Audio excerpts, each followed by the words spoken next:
Hunter Sung Jin-Woo recalls a conversation from the past with one of the hunters. The hunter had spoken about lizard-like hunters in the dungeons, hunters who prey on others.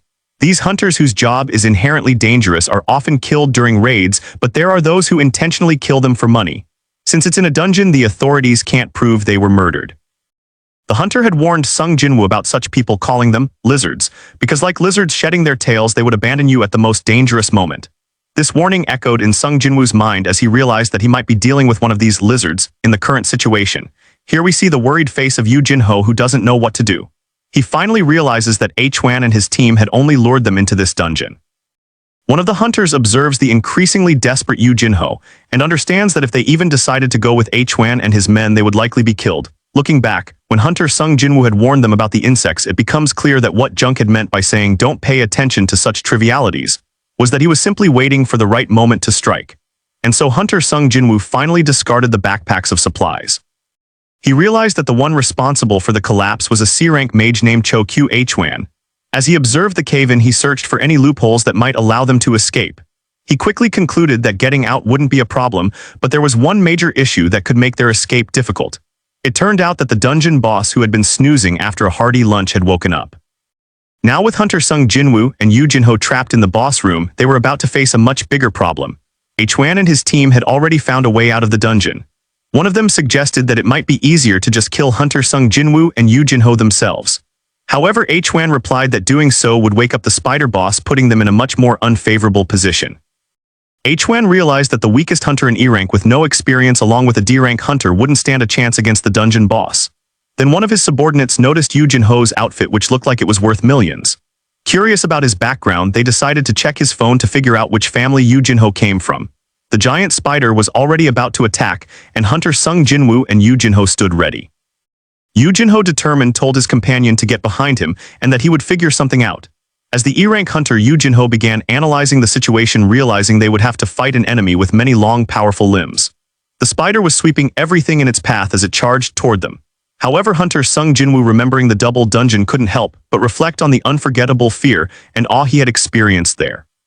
The memory of that dungeon's dangers and the emotions it stirred within him resurfaced, fueling his resolve as the massive spider approached. Hunter Sung Jin-Woo smirked, realizing that this boss was nothing compared to the monsters from the double dungeon. He took a few steps forward, telling Yoo Jin-ho to stay behind. Suddenly something began to form in his hand, his prey.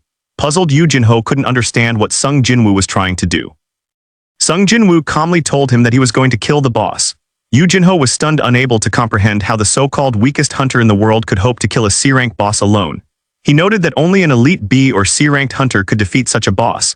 Despite Yoo Jin-ho's confusion, he offered to find a way out of the dungeon instead. But Hunter Sung Jin-Woo was resolute. He was almost ready to face the boss. We are shown his new weapon, the blade he had obtained by killing the dungeon boss Rasaka.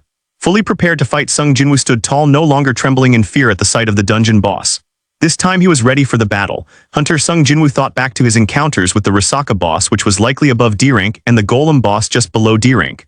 Compared to those, this C-rank spider boss didn't even seem to measure up.